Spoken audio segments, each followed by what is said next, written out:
สบายดีพี่น้องวันนี้เป็นบ่าวจอมบรรยุทธ์ของบ่าวจอมเนาะสิพาพี่น้องเขาไปเที่ยวของสวนสาธารณะอยู่เกาหลีใต้เนาะพี่น้องเนาะอยู่แถวๆสงน้ำโดนแหละพี่น้องแต่มันอยู่ชานเมืองเลยพยองเลยยังก็เลยซอยนั้นไปประมาณ10กว่าโลนี่แหละพี่น้องนี่สวนสาธารณะงามๆพี่น้องมันอยู่ทางภูเลยพี่น้องสวนสาธารณะนี่ไปปีนภูเขาพี่น้องนี่สวนสาธารณะของเด็กๆโอ้สุดยอดพี่น้องนี่เส้นทางตามสวนสาธารณะก็เจ้าจะปูยางงามพี่น้องเทพื้น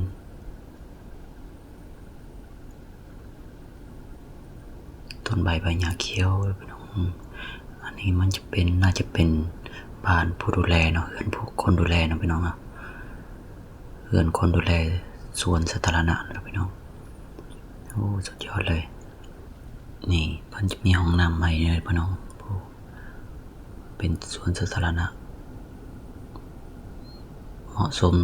กับวันหยุดเนาะพาเด็กๆมาเล่นพี่น้องสุดยอดเลย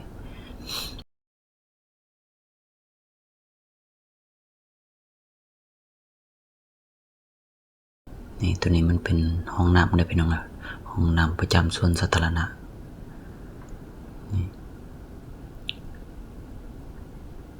ต้นไม้สูงงามพี่น้อง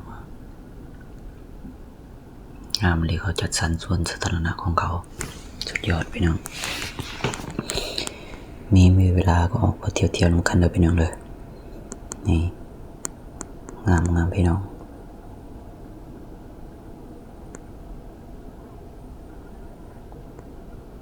นี่สวนประดับของเขาสุดยอดพี่น้อง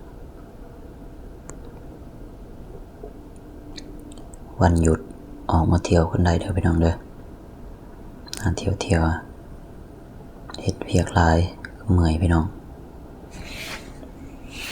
พักผ่อนบำรุงสมองเลยพี่น้องนี่ระบายความเครียดออกไปเที่ยวเขาก็จะลืมความเครียดความเป็นเมื่อยครับพี่น้องโอ้สุดยอดเลยพี่น้องมาเที่ยวน้ำกันพี่น้อง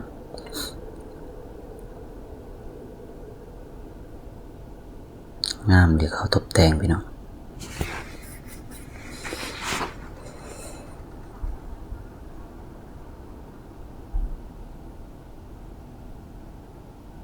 เพื่อนเช็ดบันไดขึ้นมันเป็นแต่ละสันพี่น้องเพื่อนตกแต่งงาม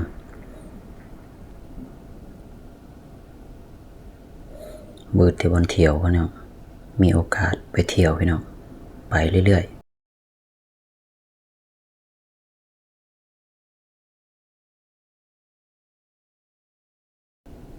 นี่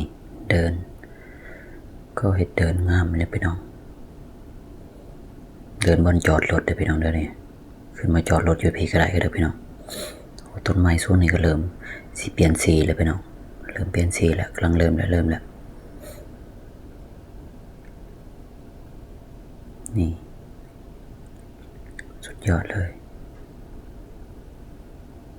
กลางเทิงในบัวมันก็อีหยังพี่น้องมันเป็นคือบัวเขาอีหยังพี่น้อง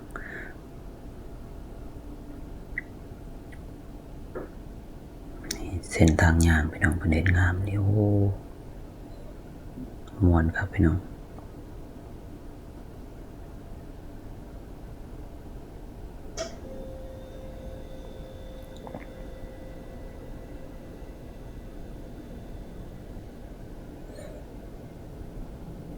นี่อันนี้จะเป็นอ่างเก็บน้ำพี่น้องนี่ประเด็นอ่างเก็บน้ำของสวนสาธารณะสุดยอดเลยบ้านเขาสุดยอดสวยโอ้มันมีกระต่ายนำพี่น้องนูกระต่ายหูปันกระต่ายนกสุดยอดเลยตกแต่งโอ้คักพี่น้อง มาเที่ยวนํกันเด้อพี่น้องเด้อโอ้พักของพนักงานดูแลบ่หรือว่าจังได๋พี่น้องงามเลยพี่น้อง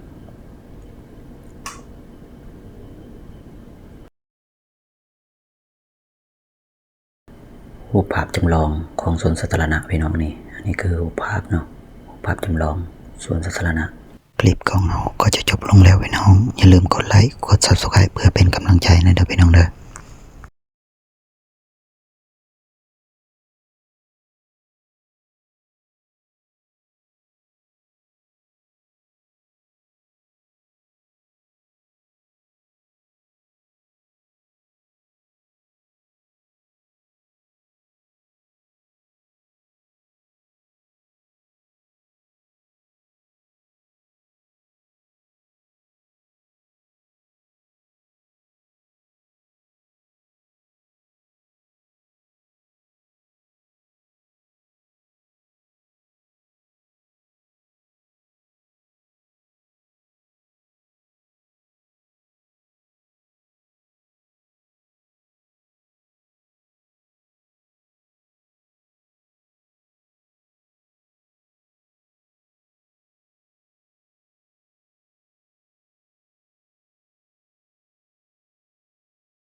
นี่หมอนคาย